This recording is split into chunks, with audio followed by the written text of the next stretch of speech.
Good evening and welcome to BJC Mitzvah Day, number 149, part 4. Using Sefer Hachinuch, Mitzvah Day keeps your soul in its way, and we are, God willing, concluding with the mitzvah entitled The Prohibition upon the Kohanim to enter the temple with overgrown hair. Here we go. The Hachinuch's preceding statement that a Kohen who even enters the inner temple grounds with overgrown hair has violated a biblical prohibition and incurs lashes follows the Rambam, Maimonides. The Hachinuch now cites the dissenting opinion of the Ramban, Nachmanides.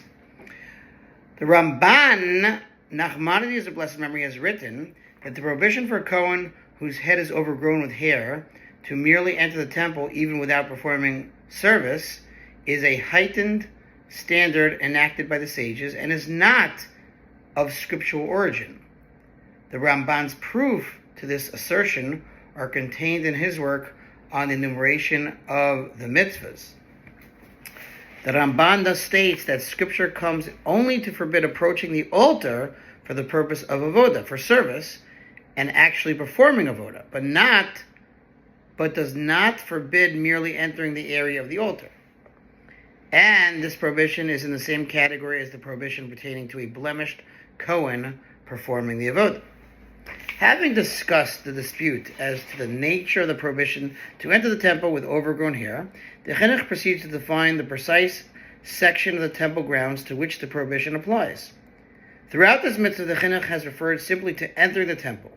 It is clear, however, that the prohibition does not apply to the entire temple complex.